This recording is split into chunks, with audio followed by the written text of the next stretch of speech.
কন্যা শেখ হাসিনার নেতৃত্বে আওয়ামী লীগের সভাপতিমণ্ডলীর সদস্য ও সাবেক বস্ত্র ও পাটমন্ত্রী জাহাঙ্গীর কবির নানক, আওয়ামী লীগের দপ্তর সম্পাদক ও সাবেক প্রধানমন্ত্রীর বিশেষ সহকারী ব্যারিস্টার বিপ্লব বড়ুয়া, বাংলাদেশ ক্রিকেট বোর্ডের সদ্য পদত্যাগ করা সভাপতি নাজমুল হাসান পাপন এবং দিনাজপুর ৬ আসনের সাবেক সংসদ সদস্য শিবলি সাদিকের ব্যাংক অ্যাকাউন্ট জব্দ করা হয়েছে।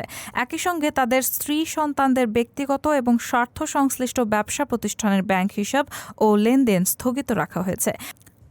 বৃহস্পতিবার ২২ আগস্ট বাংলাদেশ ব্যাংকের আর্থিক গোয়েন্দা সংস্থা বাংলাদেশ ফাইন্যান্সিয়াল ইন্টেলিজেন্স ইউনিট দেশের ব্যাংক ও আর্থিক প্রতিষ্ঠানের কাছে এই সংক্রান্ত নির্দেশনা পাঠিয়ে অ্যাকাউন্ট জব্দ করতে বলেছে।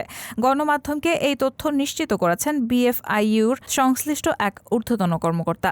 হিসাব জব্দ করাদের ব্যক্তিগত ও ব্যবসায়িক অ্যাকাউন্টের মাধ্যমে সব লেনদেন বন্ধ থাকবে। আগামী ৩০ দিন এসব হিসেবে কেউ কোনো ধরনের লেনদেন করতে পারবেন না। প্রয়োজনে লেনদেন স্থগিত করার এই সময় বাড়ানো হবে। লেনদেন স্থগিতের নির্দেশটি মানি লন্ডারিং প্রতিরোধ বিধিমালা সংশ্লিষ্ট ধারা প্রযোজ্য হবে বলে বিএফআইর চিঠিতে লেখা হয়েছে। এছাড়া চিঠিতে স্থগিত করা ব্যক্তিদের স্ত্রী সন্তানদের নাম, জাতীয় পরিচয়পত্রের তথ্য দেওয়া হয়েছে।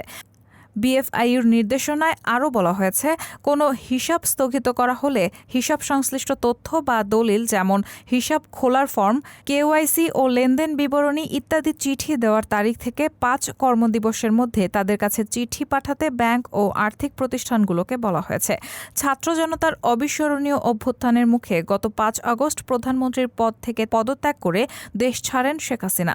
এর মাধ্যমে টানা ১৬ বছর আওয়ামী লীগের নজিরবিহীন দুঃশাসন ও স্বেচ্ছাচারিতার অবসান ঘটে। সরকার পরিবর্তনের পর ব্যাংক অ্যাকাউন্ট জব্দ করা ব্যক্তিরা গা ঢাকা দিয়েছেন। রাহানা মুন, সবার কথা।